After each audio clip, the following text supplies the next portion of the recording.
ચલો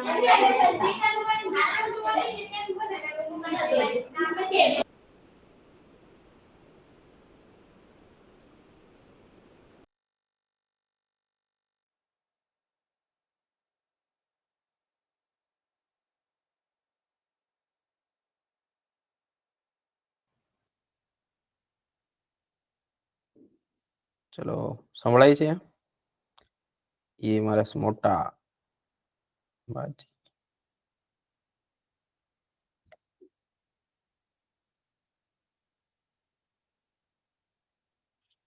ઝડપથી જોઈન થઈ જાવ બધા.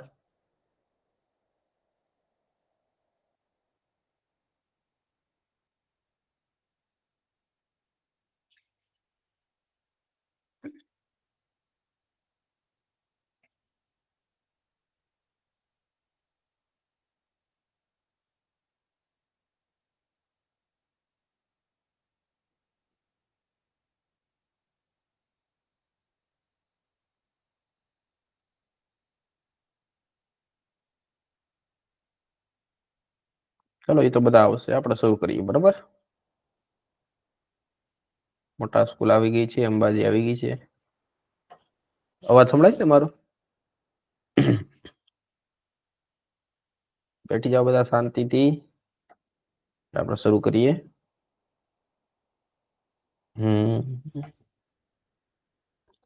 તો આપણે ગઈકાલના લેક્ચરમાં જોયું હતું ને, ગઈકાલના લેક્ચરમાં આપણે દાખલા ગણતા હતા. ખાસ આ ચેપ્ટર માંથી પૂછાય અગત્યનું શું છે? દાખલા. એમાં ગઈકાલમાં આપણે ઓલો દાખલો ગણ્યો હતો, 30% વિઘટન પામવા માટે 40 મિનિટ લાગે છે. બરાબર, એવો દાખલો હતો ને. તો અર્ધાયુષ્ય સમય કેટલો? એટલે આપણો જવાબ લગભગ 80 થી નજીક આવવો જોઈએ. એ તો 77.7 સમથિંગ આવતો. બરાબર, એવો જ એક બીજો દાખલો આપો છું. બધા છે ને બુક ને પેન સામે જ રાખજો, કાઢી નહીં. તમારે જાતે ગણવાના છે. તમે જેટલી પ્રેક્ટિસ કરશો તમને આવડશે. હું પ્રેક્ટિસ કરીશ, મને આવડશે. બરાબર, એટલે બધા પ્રેક્ટિસ જરૂરી છે, એટલે જરૂરી કરજો. બુક ને પેન બધા કાઢી રાખો, એટલે તમને દાખલા આવડશે.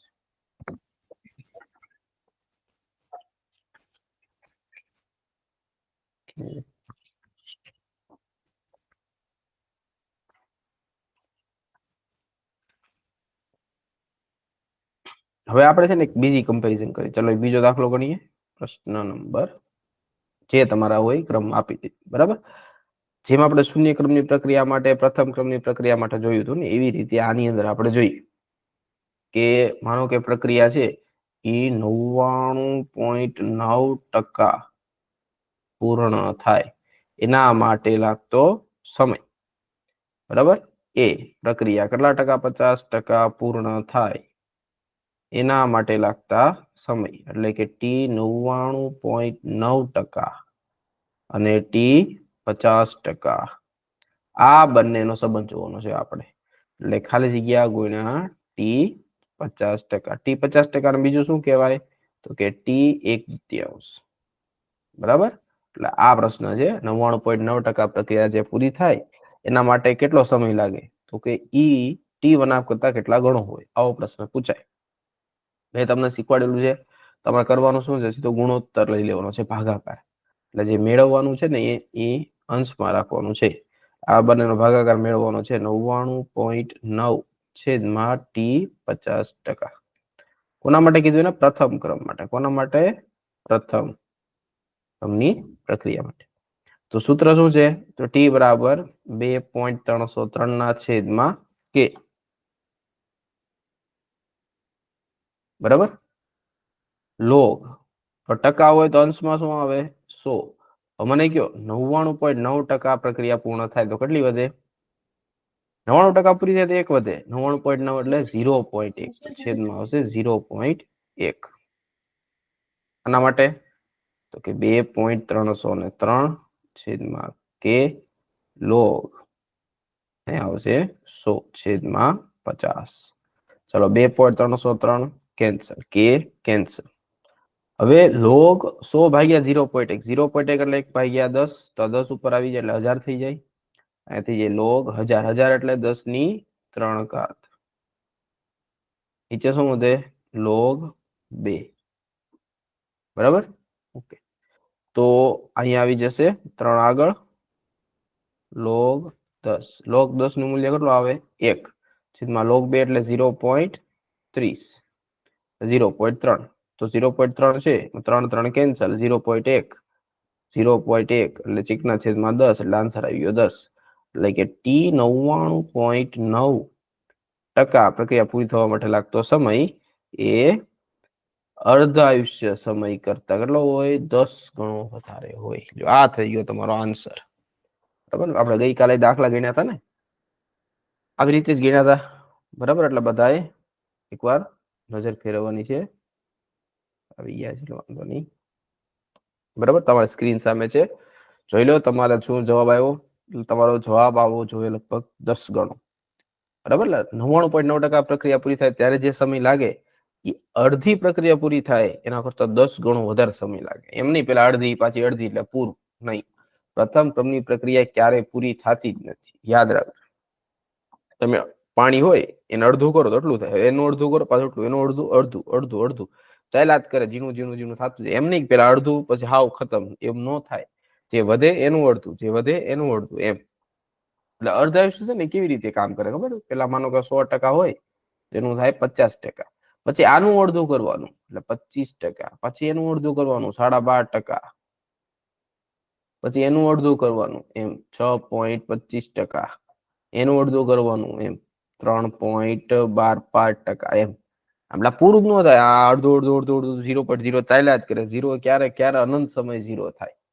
એમ ન માનતા કે અર્ધ આયુષ્યમાં પેલા 50% પછી સીધું 0 એવું થાય નહીં. એ આવી રીતે આમ અર્ધ આયુષ્ય ચાલ્યા જ કરે. આમ અર્ધ આયુષ્ય ચાલ્યા જ કરે. ચલો, તો એક વસ્તુ સાબિત થઈ ગઈ ને, એટલે તમને એટલી તો વસ્તુ ખબર પડી ગઈ. હવે એનાથી આપણે કઈ કઈ વસ્તુનું કન્ક્લુઝન લાવી, એટલે એનાથી શું આપણે નિવારણ કે નિતારણ લાવી શકીએ. એટલે 2-3 વસ્તુ છે. જેમ કે આપણે અર્ધ આયુષ્ય માટે શું જોયું હતું તો કે T1/2 ચલે છે શરૂઆતની સાંદ્રતાની 1 - n ઘાત. બરાબર, આ T1/2 અને સાંદ્રતા વચ્ચેનો સંબંધ છે. હવે ઘણી વખત છે ને તમને T1/2 આપી દે, તમને અર્ધ આયુષ્યની સંખ્યા આપી દે, એમ કે છે 5 અર્ધ આયુ વપરાય. અર્ધ આયુ વપરાય. યા તો તમારે શું કરવાનું 100, 50, 25, 12.5 એવી રીતે 6.25 એમ અડધું અડધું અડધું કરવાનું. જેવું ન કરવું હોય તો તમે ડાયરેક્ટ સૂત્ર મૂકી શકો. તો એમાં તમારે શું ડાયરેક્ટ સૂત્રમાં મૂકવાનું તો વધેલો પ્રક્રિયક. વધેલો પ્રક્રિયક એને શું કહેવાય તો કે RT. જે છેદમાં આપણે મૂકીએ ને સૂત્રમાં એ છે વધેલો પ્રક્રિયક એટલે RT અથવા વધેલા પ્રક્રિયકની સાંદ્રતા. બરાબર, વધેલો પ્રક્રિયક RT એટલે વધેલા પ્રક્રિયકની સાંદ્રતા. અને એ ક્યાં મૂકવાનું હોય તો આપણે પ્રથમ ક્રમનું સૂત્ર હતું ને કે બરાબર 2.303 છેદમાં T log R0 ના છેદમાં RT. તો એ આ RT જે છે એ અર્ધ આયુષ્ય ઉપરથી કઈ રીતે તમે મેળવી શકો? આ ખાસ યાદ રાખજો. RT નીચે જે વધેલો પ્રક્રિયક છે એ તમે અર્ધ આયુષ્ય ઉપરથી કઈ રીતે મેળવી શકો? તો એ મેળવો હોય તમને અર્ધ આયુષ્ય આપી દેવામાં આવે તો કેટલા અર્ધ આયુષ્ય છે? માનો કે તમને n જેટલા અર્ધ આયુ આપવામાં આવે, n જેટલા અર્ધ આયુષ્ય આપવામાં આવે એટલે એની સંખ્યા આપવામાં આવે. તો RT જોતું હોય તો RT એટલે શું થાય તો શરૂઆતની સાંદ્રતા છેદમાં 2 n ઘાત. લ્યો આ સૂત્ર છે, લખી લો. માનો કે તમે કોઈ પ્રક્રિયા આપવામાં આવી, તમને એમ કીધું એના 4 અર્ધ આયુષ્ય સમય બાદ પ્રક્રિયકની વધેલી સાંદ્રતા. તો તમારે શું કરવાનું તો માનો કે શરૂઆતમાં 100 હોય તો 4 અર્ધ આયુષ્ય એટલે 2 ની 4 ઘાત. બરાબર, બસ ભાગી નાખો તો અહીંયા કેટલા થઈ જાય 16. 100 ભાગ્યા 16 તમારો જવાબ આવી ગયો. એ R આ મૂકી દો એટલે કે મળી જાય. આવી રીતે તમારે દાખલો ગણવાનો છે. આ ખાસ યાદ રાખજો. અર્ધ આયુષ્ય સમય વપરાણા પછી n એટલે અર્ધ આયુષ્યની સંખ્યા. વધેલો પ્રક્રિયક જે છેદમાં R મૂકો ને આવી રીતે આપણે મેળવવાનું. એટલે તમારે સીધું સીધું મળી જાય. R0 કેન્સલ થઈ જાય એટલે આની જગ્યાએ તમે લખી નાખો R0 ના છેદમાં 2n. આ છેદ વળો ઉપર તો R0 હતો જ તે. બરાબર, આ તો કેન્સલ થઈ જાય. 2n n એટલે અર્ધ આયુષ્યની સંખ્યા એટલે તમને સીધો k અથવા t મળી જાય. ઓકે, લગભગ બધાને હવે આમાં પ્રોબ્લેમ નહીં આવે એટલે આ પ્રકારના દાખલા આવડશે. મેં તમને બીજા જરૂરી કીધા દાખલા જે સૌથી વધારે પૂછાય એ છે દબાણવાળા દાખલા. તો હવે આજે આપણે જોવાના છે દબાણવાળા દાખલા. આ ધ્યાનથી ભણજો. અઘરા લાગે છે, નથી આવડતા, તો એ આ પ્રશ્ન. પણ હું એમ કહું આ સાવ સરળ છે. તમારી પાસે પાઠ્યપુસ્તક હોય તો પાઠ્યપુસ્તકમાં સ્વાધ્યાયમાં 4.20મો દાખલો આપેલો છે, બરાબર. એવી રીતે ઉદાહરણમાં આપેલો ટેબલ આપેલા છે, ટેબલ એની અંદર દબાણ વાળા દાખલા છે. જોજો તમે 4.20માં આ દાખલો છે, અને ગયા વર્ષે બોર્ડમાં આવેલો છે, એના પહેલા વર્ષે ગુજસેટમાં આવેલો છે, બધે આવેલા 4, બરાબર. તો શરૂઆતમાં હું તમને સમજાવી, તો એક આપણે સ્વાધ્યાયના દાખલાથી શરૂઆત કરી એટલે તમને સમજાય, પછી આગળ અઘરા દાખલા આપણે જોઈએ. તમને શું કીધું છે ને, તો એક એઝો આઇસોપ્રોપેન કીધું. એઝો કોને કહેવાય ખબર? એઝો એટલે નાઇટ્રોજન ડબલ બોન્ડ નાઇટ્રોજન, અને એઝો કહેવાય.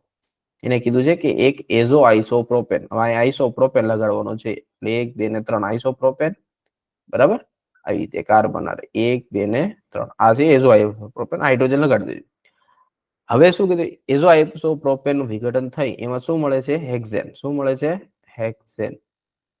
હેક્સેન નું સૂત્ર શું થાય? C6H2n+2 એટલે 6 દુ 12 ને 2 14, બરાબર. અને આમાંથી નાઇટ્રોજન છૂટો પડે. લ્યો, એટલે આ પણ વાયુ છે, હેક્સેન પણ વાયુ છે, નાઇટ્રોજન પણ વાયુ છે. આ પ્રક્રિયા તમને આપી છે, બરાબર. હવે જોઈ લેવાનું બેલેન્સ છે. હા, તો સહગુણક કેટલા છે? 1 સહગુણક 1 સહગુણક 1 સહગુણક. હવે તમને એ ટેબલ આપેલું છે, બરાબર. ટેબલ ની અંદર તમને કીધું છે કે સમય આપેલો છે, અને આ બાજુ પી ટોટલ એટલે દબાણ આપેલું છે. જ્યારે શૂન્ય સમય હોય તો પાત્રનું કુલ દબાણ છે 35, અહીંયા mmHg માં આપેલું છે, 35 mmHg. જ્યારે સમય 360 સેકન્ડ થાય ત્યારે પાત્રનું કુલ દબાણ થઈ જાય 54 mmHg. જ્યારે સમય 720 સેકન્ડ થાય ત્યારે પાત્રનું કુલ દબાણ થઈ જશે 63 mmHg. જો આ તમારો પ્રશ્ન છે, બરાબર. એક પ્રશ્ન વ્યવસ્થિત સમજી લો એટલે દબાણ વાળા બધા પ્રશ્ન તમને આવડી જાય. સૂત્ર ગોખવાનું નથી, દરેક પ્રશ્ન વખતે આપણે જાતે બનાવશું. તો આ તમારો પ્રશ્ન છે. હવે આપણે આવું બધું લખવાની જરૂર નથી, આપણે ખબર પડી ગઈ કે આ એક એ આપેલો છે, એમાં શું બને છે? બી અને સી. બધા કેવા છે? વાયુ એટલે ગેસ છે, બસ. એઝો આઇસોપ્રોપેન, આ હેક્સેન, અને આ છે આપણો નાઇટ્રોજન. સહગુણક તો બધા એક એક છે, એટલે કોઈ પ્રશ્ન જ નથી.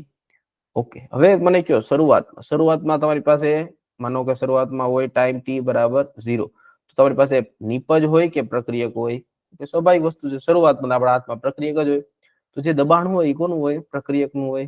શરૂઆતમાં દબાણ તમને કુલ દબાણ આપ્યું છે, હું લખું પી ટોટલ, બરાબર. તો શરૂઆતમાં આ પી હશે તો આ કેવું હશે? 0 0. શરૂઆતમાં જો તો આ બધાનો સરવાળો કરો તો પી વત્તા 0 બરાબર થાય પી ટોટલ. પી ટોટલ શરૂઆતમાં કેટલું આપ્યું છે? Okay, 35 mmHg. તો પી બરાબર થઈ જાય 35 mmHg. પ્રક્રિયકનું શરૂઆતનું દબાણ તમને આપી દીધું છે પી ટોટલ ના સ્વરૂપ. ઓકે, હવે સમય આગળ વધ્યો. હવે સમયમાં 360 સેકન્ડ પછીનું દબાણ આપ્યું, ત્યારે એ દબાણ પી ટોટલ આપ્યા છે, બરાબર. આ પી ટોટલ આપ્યા છે. 360 સેકન્ડ પછી પી ટોટલ કેટલું આપ્યું છે તમને? 54 mmHg. કેટલું આપ્યું છે? 54. તો હવે થાય શું? હવે થોડું મોલ કન્સેપ્ટ યાદ કરો, સંતુલન યાદ કરો કે પ્રક્રિયકનું દબાણ છે એમાંથી ઘટાડો થાય એટલે પી માઇનસ, માનો કે સ્મોલ પી જેટલો ઘટાડો થયો, અને સ્મોલ પી 1, અહીંયા સહગુણક હશે ને 1 એટલે આ 1p બને. અહીંયા સહગુણક 1 છે તો આ 1p. ક્યારેક ને 2 હોય તો આ 2p બને. અહીંયા સહગુણક 1 છે તો 1p જેટલો ઘટાડો થાય, બરાબર. હવે આ તો શરૂઆતનું તો કેટલું હતું? 35 ઓછા આગળનું થયું સ્મોલ પી, અને આનું સ્મોલ પી, આનું પણ સ્મોલ પી. આ બધાનું 360 સેકન્ડ પછી કુલ દબાણ તમને કેટલું આપ્યું છે અહીંયા? તો કે 54 આપેલું છે. કેટલું આપ્યું છે? 54. તો આનાથી તમને સમીકરણ મળ્યું 35 ઓછા પી વત્તા પી વત્તા પી બરાબર 54. જો આ બંને કેન્સલ, તો પી બરાબર તમને મળશે 54 ઓછા 35. પી બરાબર મળશે 54 ઓછા 35. ચલો બાદબાકી કરો. 54 ને 35 તો કેટલા મળશે તમને? 54 ઓછા 35 એટલે મળશે 19, બરાબર. તો આનો જવાબ મળ્યો આપણને 19.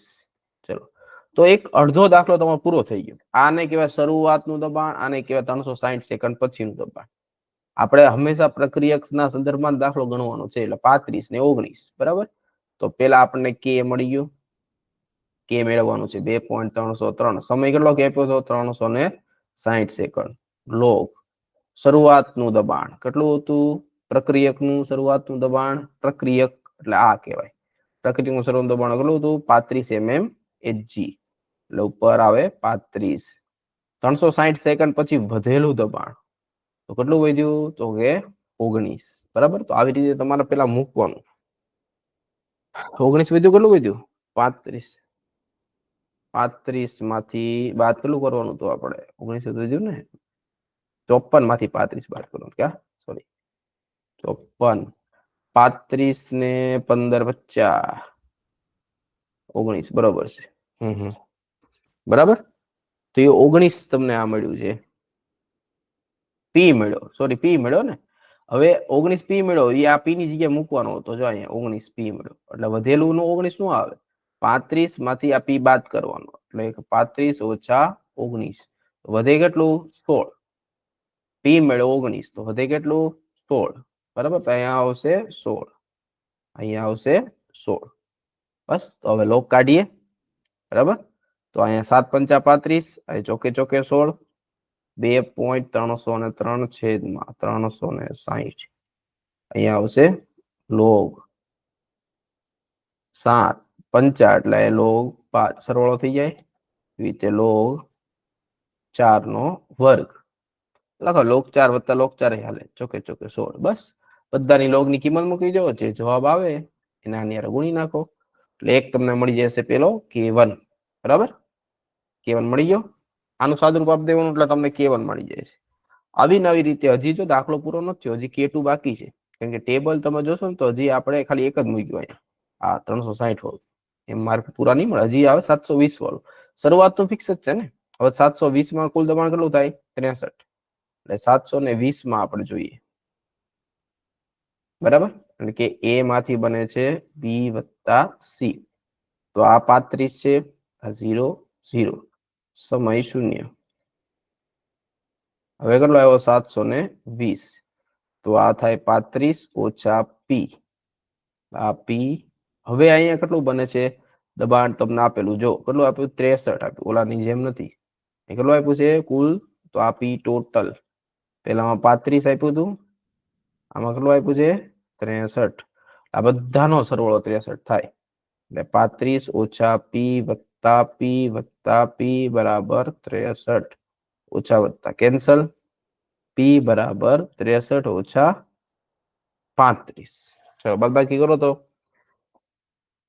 p બરાબર 63 ઓછા 35 કેટલું મળ્યું 28 બરાબર તો હવે આ 28 મળ્યું આપણને તો 35 ઓછા 28 28 ને 2 30 5 35 એટલે 7 મળશે ને કેટલું મળશે 7 તો આ શરૂઆતનું દબાણ 35 mmHg અને 720 સેકન્ડ પછી વધેલું દબાણ થાય 7 mmHg નહીં કે 28 આ ખાસ યાદ રાખજો તો સૂત્ર આપણું છે એમાં કિંમત મૂકી આપણે કે બરાબર 2.303 છેદમાં સમય કેટલો 720 લોગ શરૂઆતનું દબાણ કેટલું 35 720 સેકન્ડ પછી વધેલું દબાણ કેટલું તો કે 7 થઈ ગયું બસ 7 ના ઘડિયામાં 35 આવે 7 પંચા 35 5 લોગ 5 મૂકો કિંમત 2.303 લોગ 5 એટલે 0.6997 720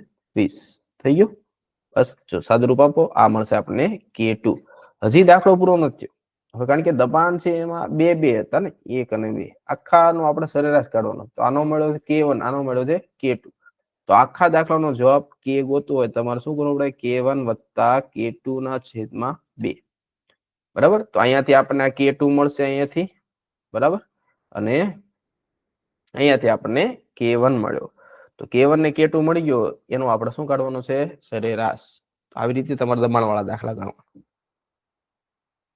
દબાણવાળા દાખલા થોડાક લેન્ધી હશે પણ એકવાર વ્યવસ્થિત સમજી લો એટલે તમને બધા દબાણવાળા દાખલા આવડી હજી એક આપણે ટ્રાય કરી બરાબર ઈ તે તમારી ચોપડીમાં જ છે આવડો આ 4.20 હતો ને ઓલો 4.21 મો દાખલો છે તમે જો ઈ ટેબલ જ આપેલું છે એમાં શું આપેલું છે એક આવે સલ્ફ્યુરાઇલ ક્લોરાઇડ એક આવે થાયોનાઇલ ક્લોરાઇડ યાદ છે ને SOCl2 ને SO2Cl2 SOCl2 સલ્ફ્યુરાઇલ થાયોનાઇલ ક્લોરાઇડ આ છે સલ્ફ્યુરાઇલ ક્લોરાઇડ. તો આ જે છે એનું વિઘટન થાય SO2Cl2 નું. કેમાં વિઘટન થશે? SO2 માં પ્લસ Cl2. બરાબર, આ તમને પ્રશ્ન રકમ આપી છે. રકમમાં તમને એક ટેબલ આપેલું છે, બે પ્રયોગ કરેલા છે. શૂન્ય સમયે t બરાબર શૂન્ય સમયે કુલ દબાણ આપ્યું છે P ટોટલ બરાબર શૂન્ય સમયે 0.5 વાતાવરણ જેટલું છે, આ ટેબલમાં આપ્યું. પછીના સમય 100 સેકન્ડે લીધેલો છે, ત્યારે કુલ દબાણ છે એ 0.6 વાતાવરણ જેટલું. આ પ્રશ્ન છે એટલો ક્વેશ્ચન. બરાબર, હવે આપણી પદ્ધતિથી આપણે દાખલો ગણી. સૌપ્રથમ રાસાયણિક પ્રક્રિયા લખવાની તમારે. જો તમારી સામે રાસાયણિક પ્રક્રિયા છે, બરાબર, આ રાસાયણિક પ્રક્રિયા લખવાની. SO2Cl2 વાયુ અવસ્થા હોય એને જ લેવાના હો. SO2 સલ્ફર ડાયોક્સાઇડ વાયુ અવસ્થામાં, ક્લોરીન વાયુ અવસ્થામાં. ચલો સમય શરૂઆત. તો માત્ર દબાણ કોનું હોય? SO2Cl2 નું, એટલે કે આ P હોય, આ શૂન્ય હોય, શૂન્ય. તો P ટોટલ તમને આ સમય આપેલું છે. કેટલું આપેલું છે? 0.5 વાતાવરણ. તો અહીંયા P વત્તા 0 થઈને તમને 0.5 મળ્યું, એટલે મતલબ P બરાબર 0.5 થશે ને? બરાબર. હવે તમને કીધું 100 સેકન્ડ પછી. 100 સેકન્ડ પછી તો આ P માંથી આના સહગુણક જેટલું બાદ થાય, એટલે P કેટલા છે? 0.5. તો 0.5 જ લખું. 0.5 માંથી કેટલા બાદ થાય? તો કે સ્મોલ p. અહીંયા સ્મોલ p જેટલા બનશે. ત્યારનું કુલ દબાણ કેટલું આપ્યું છે? 0.6. એટલે કે આ બંને કેન્સલ. બરાબર, 0.5 વત્તા p બરાબર 0.6. તો p બરાબર કેટલા મળશે? 0.1. આ p બરાબર મૂકી દો 0.1. 0.5 ઓછા 0.1 જાય તો વધે કેટલા? 0.4. વધેલું દબાણ 0.4, શરૂઆતનું દબાણ હતું 0.5. થોડું ભેગું થઈ ગયું, વ્યવસ્થિત છૂટું છૂટું લખી દઉં કે આવી રીતે હતું. SO2Cl2 થી બને SO2 પ્લસ Cl2. બરાબર, શૂન્ય સમયે. તો અહીંયા મળે P, એટલે આ મળી ગયું તો આપણને 0.5, આ શૂન્ય શૂન્ય. કેટલા સમય પછી? 100 સેકન્ડ પછી. તો 0.5 માંથી સ્મોલ p જેટલું બાદ થાય, આ સ્મોલ p જેટલું બને, ત્યારે એને કુલ દબાણ આપ્યું 0.6. એટલે તમે બધાનો સરવાળો કરો, 0.5 વત્તા p ઓછા p વત્તા p 0.6. તો એનો મતલબ સ્મોલ p બરાબર 0.1. અહીંયા મૂકી દો. 5 ઓછા 0.1 બાદબાકી કરો 0.4. તો આ થયું વધેલું દબાણ 100 સેકન્ડ પછી. પ્રક્રિયકનું વધેલું દબાણ. પ્રક્રિયકનું શરૂઆતનું દબાણ 0.5 છે. વધેલું દબાણ આવી ગયું. હવે આપણી પાસે સૂત્ર છે ને, કયું સૂત્ર છે? બોલો, પ્રથમ ક્રમનું k વાળું સૂત્ર મૂકીએ આપણે. k બરાબર 0.303 છેદ સમય કેટલો છે? 100 લોગ. શરૂઆતનું દબાણ કેટલું છે? 0.5. 100 સેકન્ડ પછી વધેલું દબાણ કેટલું? 0.4. બસ મૂકી દો કિંમત 2.303 ના છેદમાં 100. અહીંયા પોઈન્ટ પોઈન્ટ કેન્સલ. બરાબર થઈ જશે ને? 0.5 ને 0.4 તો 5, એટલે અહીંયા આવશે log 5 ઓછા log 4. લ્યો આજે મૂકી દો અને ગુણાકાર કરી નાખો, તમારો જવાબ. આવી રીતે તમારા દાખલા ગણવાના છે દબાણવાળા. ખાસ દબાણવાળા દાખલા છે એમાં ખાસ ધ્યાન આપજો. સૌથી વધારે જો કોઈ પૂછાતા હોય પ્રશ્ન તો એ આ દબાણવાળા દાખલાના છે. એકવાર વ્યવસ્થિત સમજી લો દબાણવાળા દાખલા, એટલે બીજી વાર તમારો કોઈ દિવસ પ્રોબ્લેમ ન આવે દબાણવાળા દાખલામાં. હવે આપણે આગળ વધીએ. હવે મેઇન ટોપિક આખો ચેન્જ થઈ જશે.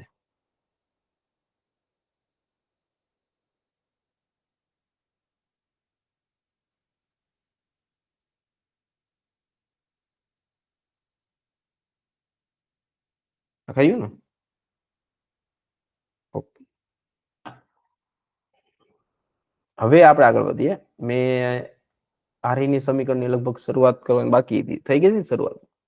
ઓકે, તો આગળ વધીએ. આરઈની સમીકરણની સાથે સાથે કઈ કઈ બાબતો સંકળાયેલ? તમે જ્યારે પ્રેક્ટિકલ એક્ઝામ આપશો ને તો પ્રયોગ તો પહેલો જ પ્રયોગ તમારો હશે એ હશે રેડોક્સ પ્રક્રિયાવાળો. આ પહેલો પ્રયોગ હશે. કયો હશે? KMnO4 વિરુદ્ધ oxalic acid H2C2O4 into 2H2O. બરાબર, એટલે આને કહેવાય ઓક્ઝેલિક એસિડ.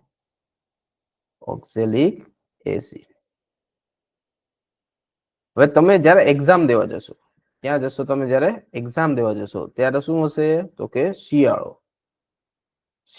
હશે, ની પણ સવાર હશે. સવાર, માનો કે શિયાળાની સવારમાં 8 તમે વાગે એક્ઝામ દેવા ગયા, તો શું હોય ત્યાં? તો કે ઠંડી પડતી હોય, તાપમાન કેવું હોય? નીચું. તમે કહો સર એનાથી શું મતલબ છે? અરે એનાથી તમારા રીડિંગ જે આવે ને, રીડિંગ એટલે મતલબ કે રંગ આવે આછો ગુલાબી જે રંગ આવે છે, આ જે રંગ આવે છે આછો ગુલાબી, એમાં પ્રક્રિયામાં તમે એક એક ડ્રોપ પાડો છો, ટાઇટ્રેશન કરો છો ને, એ ખૂબ વાર લાગશે. એટલે તમારે શું કરવાનું હોય? તો જ્યારે તમે આ પ્રયોગ કરો ને, તો તમારે જે કોનિકલ ફ્લાસ્ક હોય,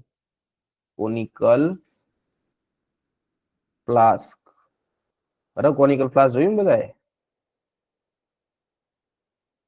આ પ્રકારનું હશે. આની અંદર તમે પ્રયોગ કરો ને, આ ટાઈપનું, આની અંદર કેવો કલર આવશે? આછો ગુલાબી કલર આવે, યાદ છે ને? બરાબર, રંગવિહીન માંથી આછું ગુલાબી થાય. તો આમાં ખૂબ વાર લાગશે. એનું કારણ કે ત્યાં ઠંડી હશે. એક્ઝામ તો તમારે શિયાળામાં જ છે, હમણાં આવતા મહિને ફેબ્રુઆરીમાં, બરાબર, જાન્યુઆરી ફેબ્રુઆરીમાં એક્ઝામ લેવાશે સવાર. તો તમારે શું કરવાનું? તમને સર પ્રેક્ટિસ કર્યા હતા, કીધું હશે કે એને થોડુંક હુંફાળું ગરમ કરો. હવે 3 વસ્તુ આવે. એક આવે હુંફાળું કરવું, બીજું આવે ગરમ કરવું, અને ત્રીજું આવે ઉકાળવું. આ 3 શબ્દ સરખા છે કે અલગ અલગ છે? ઉકાળવું, આ 3 અલગ અલગ વસ્તુ છે. હુંફાળું ગરમ કરવાનો મતલબ શું થાય?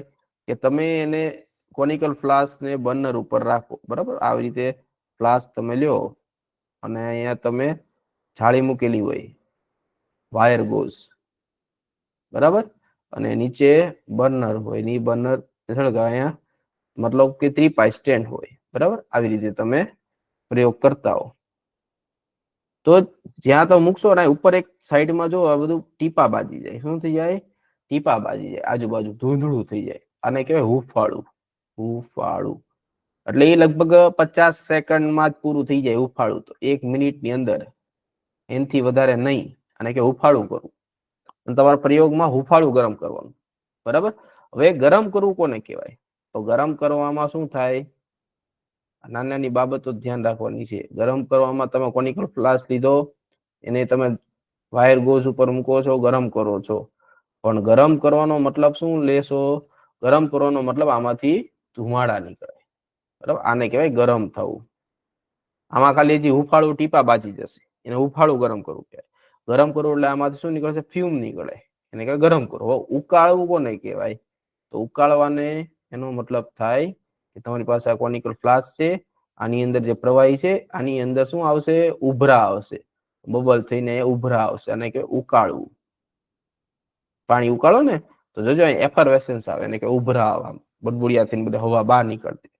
તો તમારે ઉકાળવાનું નથી, તમારે ગરમ કરવાનું નથી, તમારે ખાલી હુંફાળું ગરમ કરવાનું. એટલે લગભગ 1 મિનિટ ની અંદર થઈ જશે, બરાબર. કોને કરવાનું છે? તો જો મેં આકૃતિમાં દોર્યું કોનિકલ ફ્લાસ્ક. ક્યારે કરવાનું છે?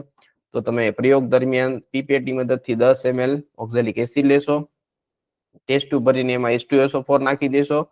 પછી એને કોનિકલ ફ્લાસ્ક ને તમારે 1 મિનિટ અથવા 50 સેકન્ડ માટે હુંફાળું ગરમ કરવાનું છે, બરાબર. પછી કેમેરો વર્ષોનું સૂચક છે એટલે ઇન્ડિકેટર નાખવાનું છે. પછી ટાઇટ્રેશન કરજો. ટાઇટ્રેશન નો મતલબ તમારે અનુમાપન કરવો કે બ્યુરેટ જે હોય ને, પછી તમારે શું કરવાનું છે? આ બ્યુરેટ છે એમાંથી તમારે કેમેરા પર ટીપા પાડવાના છે. પેલા હુંફાળું કરવું પડશે, યાદ રાખજો, તો જ રીડિંગ તમારા વ્યવસ્થિત આવશે. અને આ પ્રશ્ન પ્રેક્ટિકલ નો ભલે છે, પણ તમે એકવાર તમારી એનસીઆરટી જોશો તો તમને ખબર પડશે કે ના, આવું તો સર કેમિકલ કાઇનેટિકમાં ચેપ્ટર નંબર 4 માં આપેલું છે, થિયરીમાં. એટલા માટે હું ભણાવું છું, કારણ કે આ ચેપ્ટર ની અંદર કેમિકલ કાઇનેટિક ની અંદર આનું નિયમ તમને કીધું છે. તો કયા સૂત્ર આધારિત કામ કરે? તમે જ્યારે હુંફાળું ગરમ કરો તો તમે એને શું આપો છો? ઉર્જા આપો છો. શું આપો છો? માનો કે આ દ્રાવણ છે, એનું તાપમાન તમે વધારો છો, એને શું આપો છો? ઉર્જા. કઈ ઉર્જા છે? તો કે એના અણુની ગતિ ઉર્જા વધે. ગતિ ઉર્જા વધે તો શું થાય? તો કે અથડામણ વધે. અથડામણ એટલે કે સંઘાત વધે. સંઘાત વધે તો એમાંથી તમને વધારે નીપજ મળે. બરાબર, ખાસ યાદ રાખજો. આ એનો જવાબ છે.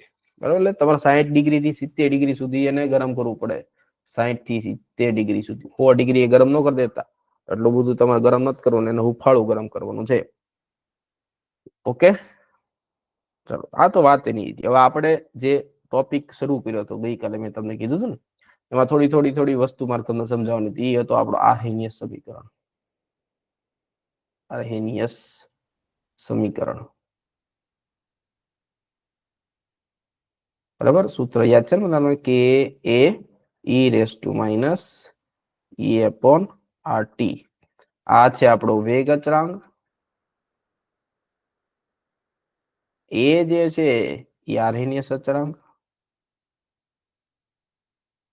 અચળાંક. ઈ એને શું કીધું હતું આપણે? સક્રિયકરણ. સક્રિયકરણ ઉર્જા.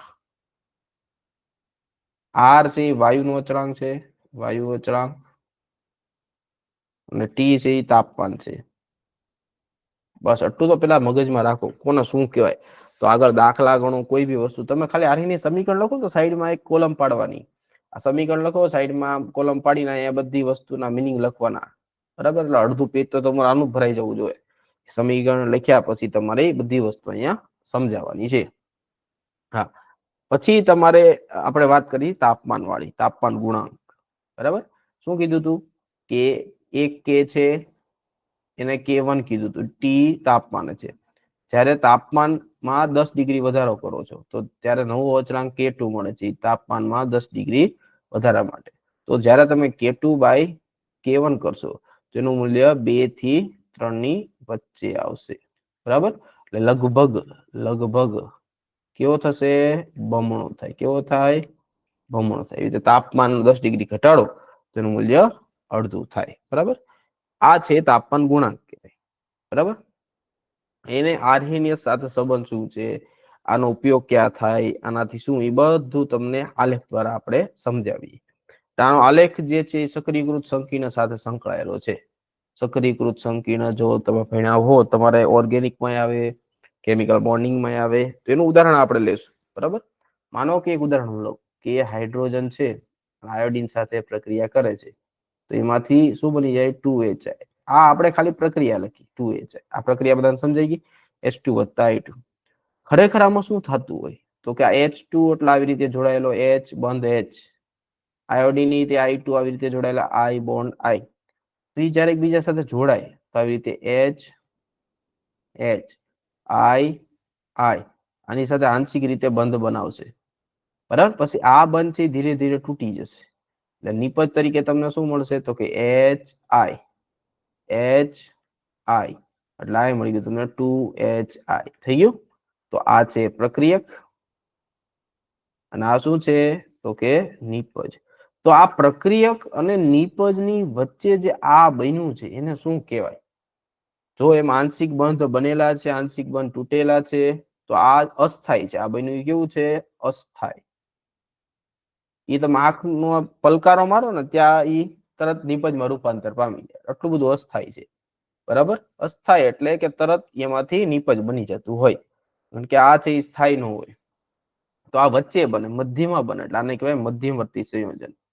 મધ્યમવર્તી સંયોજન અથવા મધ્યમવર્તી સંકીર્ણ. બરાબર, એને કહેવાય ઇન્ટરમીડિયેટ કોમ્પ્લેક્સ. મધ્યમવર્તી એટલે અંગ્રેજીમાં એને કહેવાય ઇન્ટરમીડિયેટ કોમ્પ્લેક્સ. મધ્યમવર્તી સક્રિયકૃત સંકીર્ણ.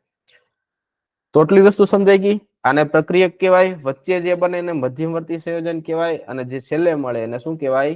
નિપજ. હવે આને હું તમને આલેખથી સમજાવું કે ખરેખર શું થાય. માનો કે આ આપણે ઈ જ પ્રક્રિયાનો આલેખ દોરીએ. H2 વત્તા I2 બરાબર. તો પેલા શું બનશે તો કે HI શું બનશે તો કે 2HI બરાબર. આ પ્રક્રિયક, આ ઇન્ટરમીડિયેટ. પ્રક્રિયક અંગ્રેજીમાં શું કહેવાય? રિએક્ટન્ટ. ઇન્ટરમીડિયેટ એટલે મધ્યવર્તી અને પ્રોડક્ટ એટલે નિપજ. તો આલેખ કેવો આવશે? માનો કે આ પ્રક્રિયક છે, અહીંથી શરૂ કર્યા તો જો પેલા આવી રીતે આલેખ જશે, પછી આમ કરીને આમ નીચે આવશે બરાબર. તો આ પ્રક્રિયક છે H2 અને I2. તો આ જે શિખર છે ને, આ ડુંગર, એની ઉપર ટોચ એટલે એને પીક કહેવાય. તો ત્યાં મળે ને, ઈ મળે HI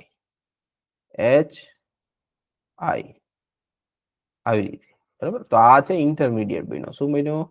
ઇન્ટરમીડિયેટ. આ છે આપણો રિએક્ટન્ટ. અહીંયા બનશે 2HI. આ બન્યો આપણો પ્રોડક્ટ. હવે તમે જોશો ને તો પ્રક્રિયક કરતા નિપજની ઉર્જા, પ્રક્રિયક કરતા નિપજની આ ઉર્જા છે ને એને કહેવાય સ્થિતિ ઉર્જા.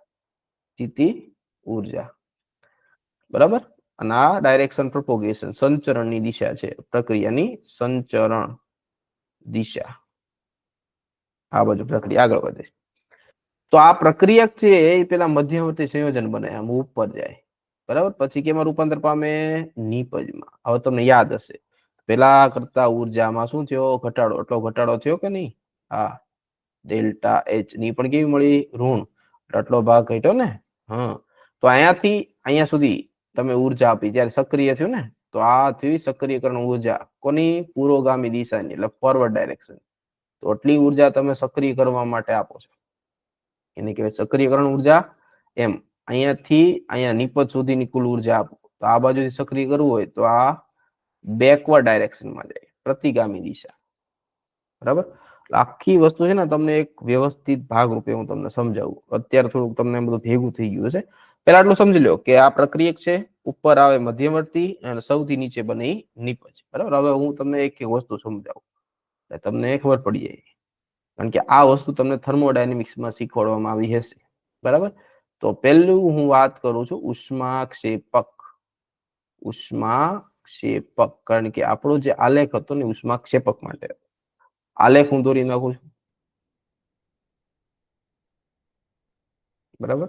અહીંયાથી માનો કે આમ શરૂ થયું, જો હંમેશા એને પેલા ટોચ ઉપર લઈ જવાનું, પછી નીચે લાવવાનું.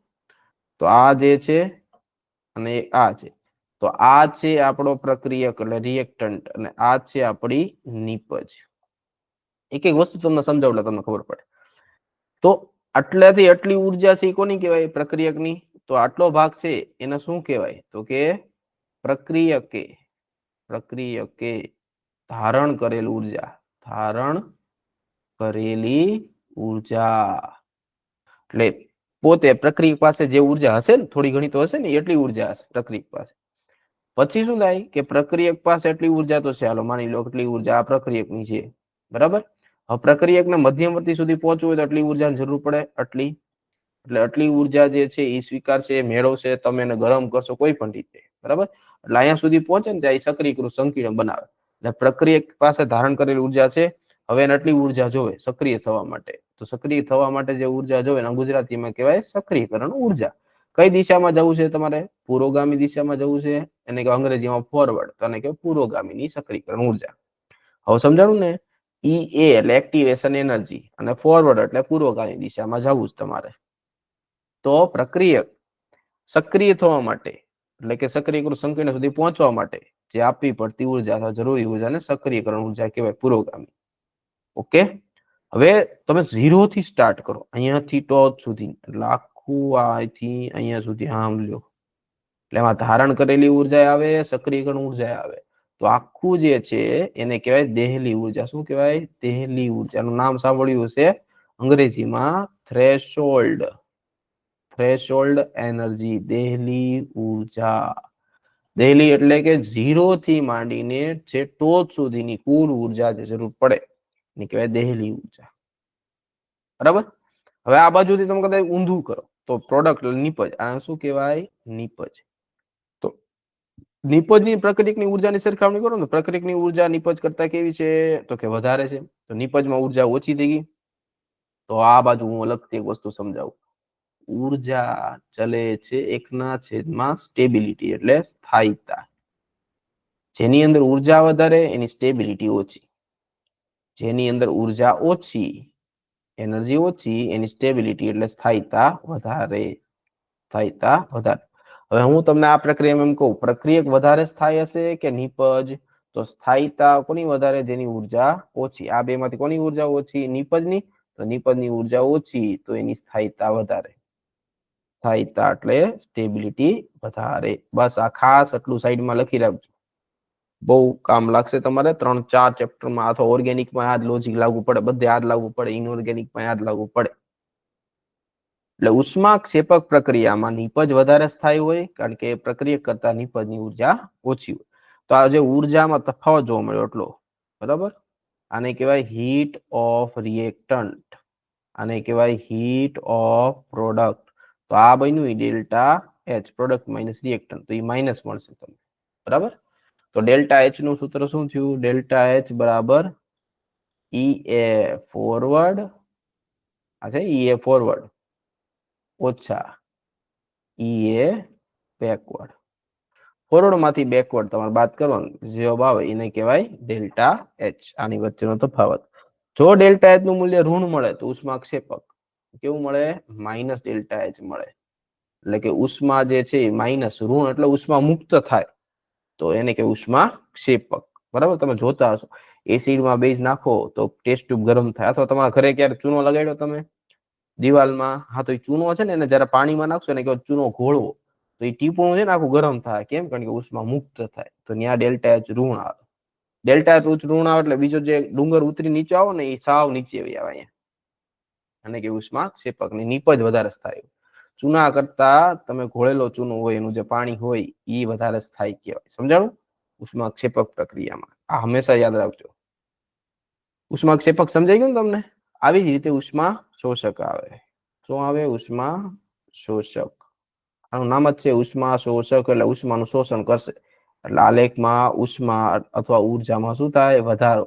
પેલાથી ઉપર જશે, પણ પેલા કરતા નિપજની ઉર્જા કેવી હશે? વધારે. આ છે પ્રક્રિયકની ઉર્જા, આવડિયા. આ છે નિપજની ઉર્જા. તો આખી અહીંથી અહીંયા સુધી છે આ દેહલી ઉર્જા, દેહલી ઉર્જા. બરાબર. હવે અહીંયાથી અહીંયા સુધી તમારે ઉર્જા જે આપવી પડે એ સક્રિયકરણ ઉર્જા ફોરવર્ડ માટે, અને અહીંયા આપવી પડે એટલી સક્રિયકરણ ઉર્જા પાછી, એટલે બેકવર્ડ જવા માટે. બરાબર. તો આમાં જો અહીંયાથી આ આટલું ઉપર આવ્યું ને, એટલે આમાં ડેલ્ટા એચ નું મૂલ્ય કેવું આવશે? પ્લસ. બરાબર. તો ડેલ્ટા એચ તમે જોવા જશો તો ઈ એ ફોરવર્ડ ઓછા ઈ એ બેકવર્ડ કરશો, એટલે આમાંથી તમે આ બાદ કરો તો આટલું મૂલ્ય તમને મળશે. બરાબર. અને આ ધન મળશે. કેવું મળશે? ધન. એટલે ઉષ્માનું શોષણ થાય. ઉષ્મા શોષક પ્રક્રિયામાં તમને કેવું લાગે? તો કે ઠંડુ લાગે. ઉષ્મા શોષક પ્રક્રિયા થતી હોય ને તમે એને અડો એટલે તમને ઠંડુ ઠંડુ લાગે. ઉદાહરણ તરીકે આપણા દ્રાવણ ચેપ્ટરમાં આવે ઉષ્મા શોષક પ્રક્રિયા, યાદ છે કે નથી યાદ? તો કે પાણી વત્તા આલ્કોહોલ, પાણી વત્તા આલ્કોહોલ. પાણીમાં જયારે આલ્કોહોલ નાખો ને તો દ્રાવણ કેવું થાય? ઠંડુ થાય. બરાબર. Acetone, alcohol, nail polish remover છે, સ્પ્રે છે, એ જયારે આમાં એડ કરવામાં આવે તો એ જોજો ઠંડુ હોય. શું કામ? કારણ કે ઉષ્મા શોષક પ્રક્રિયા થાય. ઉષ્મા શોષક પ્રક્રિયા દ્વારા તમે જોશો તો ઉર્જામાં વધારો થાય. તો એનો મતલબ પ્રક્રિયક વધારે થાય કે નિપજ? તો નિપજની ઉર્જા વધારે, તો એ ઓછો થાય. પ્રક્રિયક ઉર્જા ઓછી, તો આમાં પ્રક્રિયક આર છે એની ઉર્જા કેવી છે? તો કે ઓછી છે. એટલે કોણ વધારે સ્થાયી છે? પ્રક્રિયક. કોણ વધારે સ્થાયી છે? પ્રક્રિયક. સ્ટેબલ. સ્ટેબલ એટલે સ્થાયી. એવી રીતે નિપજની ઉર્જા, જો નિપજ અહીંયા છે ને, આની ઉર્જા વધારે છે આર કરતા, ઉર્જા વધારે, તો એનો મતલબ કે નિપજ ઓછો સ્થાયી, ઓછો સ્ટેબલ. જેની ઉર્જા હોય ને, ઉર્જા ને સ્થાયીતા એકબીજાથી વ્યસ્ત હોય. પેલા તો યાદ રાખજો, એકબીજાથી કેવું હોય? વ્યસ્ત હોય. બરાબર. સમજાણું? તો મેઇન વસ્તુ મારે તમને આ શીખવાડવાનું, એટલે આનાથી તમને ખબર પડે કે આ આલેખ આપણે ટેક્સ્ટબુકમાં આપેલો છે સક્રિયકરણ ઉર્જાનો ખરેખર કેવા શું માગે. કે પ્રક્રિયક પાસે ધારણ કરેલી ઉર્જા છે તે, એટલે આટલી ઉર્જા. અહીંયાથી સક્રિયકૃત સંકીર્ણ સુધી જે ઉર્જા પોગ, આ છે આપણો સક્રિયકૃત સંકીર્ણ ઇન્ટરમીડિયેટ, જે ઉર્જા સક્રિય કરવા માટે આપવી પડે એને કહેવાય સક્રિયકરણ ઉર્જા. ફોરવર્ડ બાજુ જવા માટે, પુરોગામી જવા માટે આપો તો ઈ એ પુરોગામી અથવા ફોરવર્ડ. પાછું જાઓ બેકવર્ડ બાજુ જવા માટે આપો તો ઈ એ બેકવર્ડ અથવા પ્રતિગામી. આ તો સમજાઈ ગયું બધાને? ઓકે. હવે મેઇન વસ્તુ ઉપર આપણે આવીએ. બરાબર, હવે આ ચેપ્ટરમાં જે લાસ્ટ ટોપિક જે બે બાકી છે, બરાબર, એની વાત આપણે કરી. હવે એક તમને ઉદાહરણ આપું, એ ઉદાહરણ તમે ધ્યાનથી સાંભળો. તમે વિદ્યાર્થી તમારા ક્લાસરૂમમાં બેઠા છો, બરાબર. હવે માની લો તમે બધા વિદ્યાર્થી મોટા થઈ ગયા, તમને બધાને બાઇક આવડે છે, બરાબર. હવે હું અહીંથી કહું કુલ તમારા ક્લાસની અંદર 30 વિદ્યાર્થીની સંખ્યા છે, બરાબર, અથવા 30, 30, 60 ની સંખ્યા, કોઈ જે પણ હોય, લગભગ તમારે 30 ની સંખ્યા હોય, તો 30 વિદ્યાર્થી છો તમે, અને 30 વિદ્યાર્થી તમે બાઇક લઈને જાઓ છો, બરાબર, કોઈ બી એક, બરાબર. તમે બાઇક લઈને ગયા, માનો કે આ બાઇક જેવું લાગે, બરાબર. તમે બધા બાઇક લઈને જાઓ છો, 30. તો બંને કયો બધાની સ્પીડ એક સરખી હશે? નહીં ને, નહીં હોય, ક્યારેય નહીં હોય. બધા વિદ્યાર્થીની સ્પીડ એક સરખી હશે નહીં. હવે થાય શું? તો એ જ વસ્તુ જે છે ને એ અણુઓમાં થાય. અહીં વિદ્યાર્થી નથી, શું છે તો કે પદાર્થની અંદર શું રહેલા હોય? અણુ. તો અણુ પણ જ્યારે ગતિ કરતા હોય એની ગતિ ઉર્જા બધાની એક સરખી હોતી નથી. જેવી રીતે બધા વિદ્યાર્થીની સ્પીડ કેવી હોય? અલગ અલગ હોય. તો હું છે ને અહીંયા વિદ્યાર્થીનો એક આલેખ દોરું, બરાબર. અહીંયા વિદ્યાર્થીના ટકા, વિદ્યાર્થીના ટકા, ટકાને શું કહેવાય ખબર? અંશ કે વિદ્યાર્થીના અંશ, અંશ એટલે ટકા, કેટલા ટકા વિદ્યાર્થી એમ. આ બાજુ તમે બધા ગાડી લઈને જાઓ છો, એની ઝડપ, સ્પીડ લખું, ઝડપ એટલે કેટલાની સ્પીડમાં ગાડી ચલાવો છો તમે, કિલોમીટર પ્રતિ કલાક, બરાબર. બધા માનો કે તમે બધા એક બાઇક લઈને ગયા, તો થોડાક વિદ્યાર્થીઓ, ધારો કે આ 10 ની સ્પીડ છે, આ 20 ની સ્પીડ છે, આ 30 ની સ્પીડ છે, આ 40 ની, 50 ની, સોરી 150 ની, 50, 60 ની, 70 ની, 80 ની, બરાબર. તો મને કયો મેક્સિમમ સૌથી વધારે વિદ્યાર્થીઓ છે ને એ બહુ ફાસ્ટી નો ચલાવતા હોય, બહુ ધીમી નો ચલાવતા હોય, મતલબ કે 40-50 ની સ્પીડે સૌથી વધારે વિદ્યાર્થી હશે. આલેખ દોરો ને તો સૌથી વધારે વિદ્યાર્થીઓ ક્યાં જોવા મળે? 40 થી 50. બહુ ઓછા હોય કે જે 10 ની સ્પીડે ચલાવે, 20 થી થોડા વધારે હોય, બરાબર. બહુ એવા ઓછા હોય જે 80 જતા હોય, એવા ઓછા હોય પાછા, બરાબર. 60. સૌથી વધારે વિદ્યાર્થી આપણને ક્યાં મળ્યા? તો કે 40 થી 50 ની સ્પીડમાં. તો એનો આલેખ તમે દોરો, માનો કે એનો આલેખ તમે આમ દોરો, આમ, તો તમને એનો આલેખ આવી રીતે આમ મળે, બરાબર. તો તેના નક્કી કર્યું કે આ 40 થી 50 વાળા જે છે સ્પીડ વાળા, એ વિદ્યાર્થીની સંખ્યા ખૂબ વધારે છે.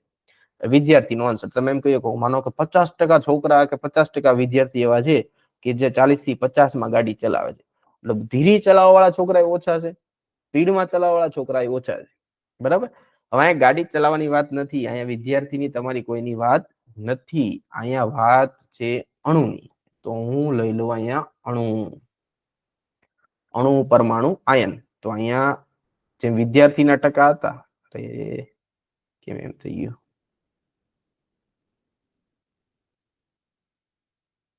માનો કે આ એક્સ અક્ષ અને આ વાય અક્ષ.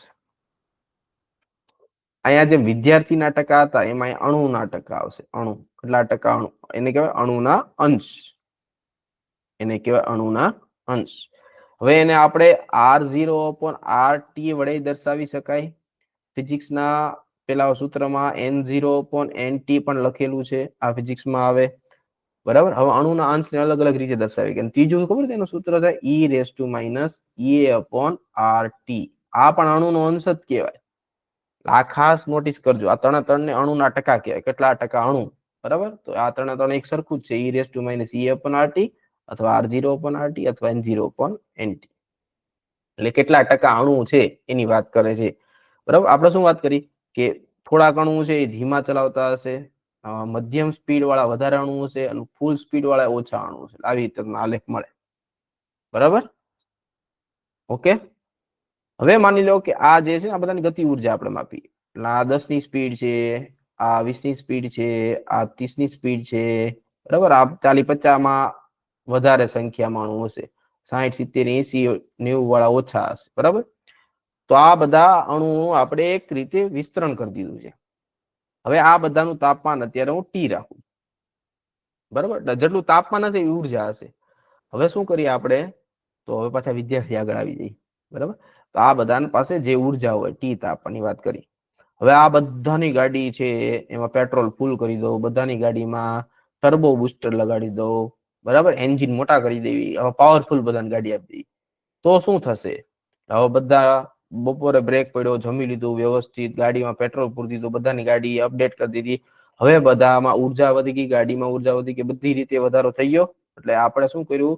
તો ખરેખર અણુમાં ઉર્જા વધારવી હોય ને તો એમાં તાપમાન વધારવાનું, T+10, 10 ડિગ્રી તાપમાન વધાર્યું. હવે પેલા 100 છોકરા 30 જ છોકરા નીકળ્યા હતા ને, હવે 30 જ છોકરા રહેશે. એટલે અણુની સંખ્યા વધવાની ઘટવા નથી, પણ એની સ્પીડ વધશે, બરાબર? તો પેલા અહીંયા જો ઓછી સ્પીડ વાળા જે હતા ને એની જગ્યાએ વધારે સ્પીડ વાળા સંખ્યા વધારે થઈ જશે. એટલે અહીંથી છે ને આમ પીક આગળ આવશે, આમ આમ આમ થશે આલેખ, બરાબર? તો પેલા 70 ને ક્રોસ કરતા હતા એવા અણુઓ કેટલા હતા? આટલા જ હતા. હવે જો 70 ને ક્રોસ કરવા વાળા અણુની સંખ્યા કેવી થઈ ગઈ? બમણી થઈ ગઈ. સમજાણું? તો આ જ વસ્તુ તમારે શીખવાની છે અણુ માટે. હવે તમે T+10 એટલે એની ઉર્જા વધારી, 10 ડિગ્રી તાપમાન વધારો. તાપમાન વધારો તો અણુમાં શું વધે? ગતિ ઉર્જા વધે.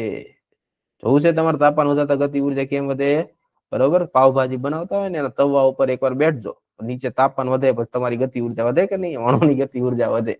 એમ અણુને તમે ઉર્જા આપો છો તાપમાનના સ્વરૂપે, અણુ સ્પીડમાં જશે, બધા ગતિ ઉર્જા વધે એટલે એની સ્પીડ વધશે. લગભગ બધા અણુની ઝડપ વધે, પણ અણુની સંખ્યા અચળ રહેશે.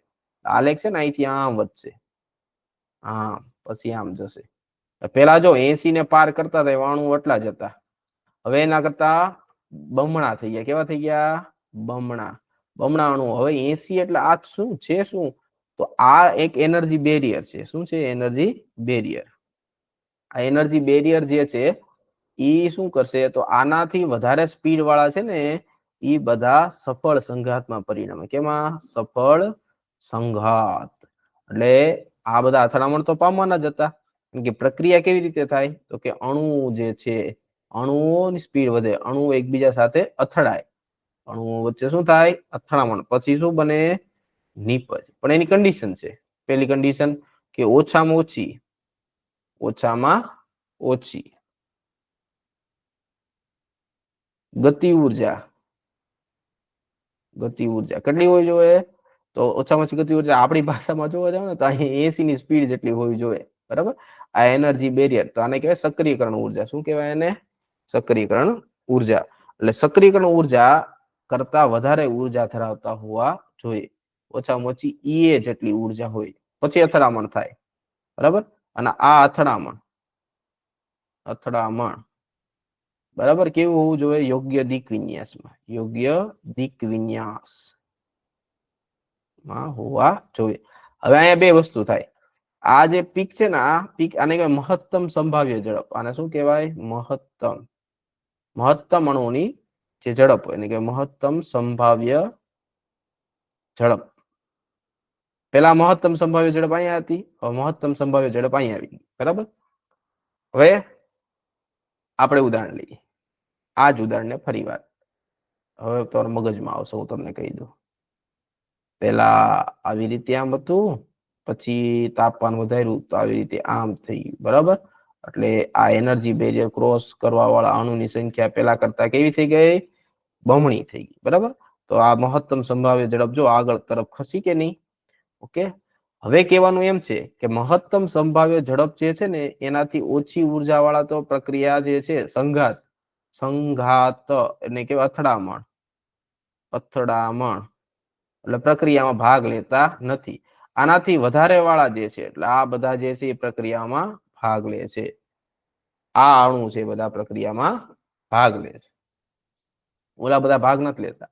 તો આ બધા અણુ પ્રક્રિયામાં ભાગ લે છે. તો આ બધા અણુઓ પ્રક્રિયામાં ભાગ લેવાનો મતલબ કે બધા નિપજ બનવાના નથી.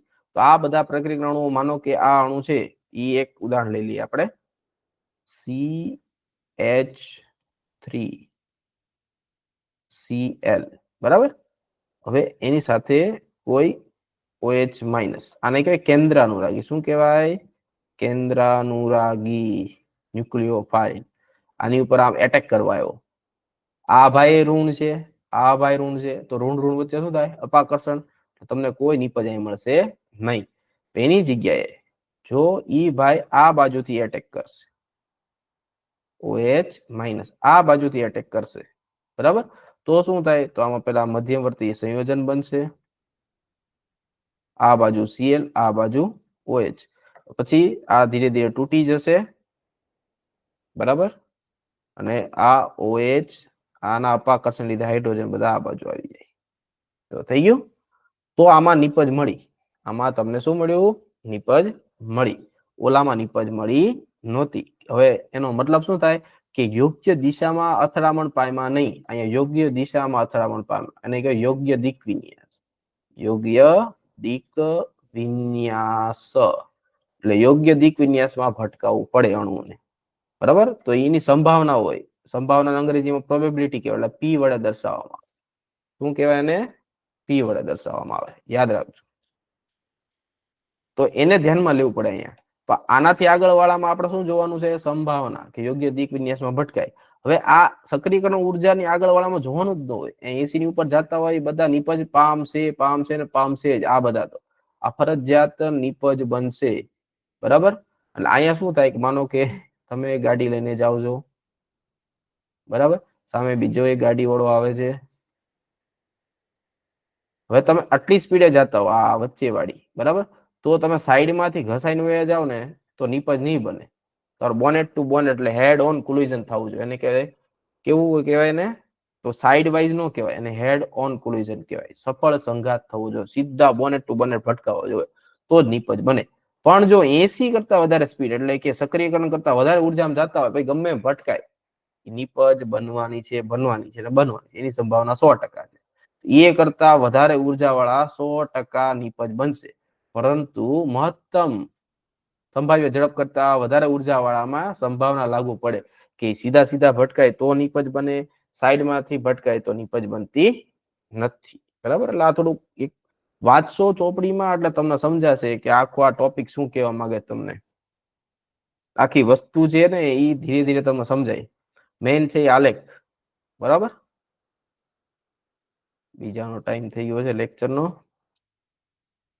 ઓકે, તો હવે આપણે નેક્સ્ટ લેક્ચર ની અંદર આર્હીની સમીકરણ છે ને, તાપમાન વાળા દાખલા, પેલા એ સૂત્ર તારવશું, અને મહત્તમ સંભાવ્ય ઝડપ જે આલેખ દોર્યા એકવાર તમે પાઠ્યપુસ્તકમાં જોઈ લો, શાંતિથી વાંચો, ખબર પડે કે ટી સમય આલેખ આવો આપ્યો છે, પછી T+10 કરોડ આલેખ આગળ બાજુ આમ આવશે, પેલા કરતા સક્રિયકરણ ઉર્જા ઉપરવટ થતા અણુની સંખ્યા બમણી થઈ જાય, તેથી વેગ બમણો થાય છે, બરાબર. થોડું શરૂઆતમાં અઘરું લાગશે, પણ 2-3 વાર તમે જોશો એટલે તમને હા હવે વસ્તુ બરોબર છે એમ. ઓકે, મળીએ આપણે નેક્સ્ટ સેશનમાં. Thank you.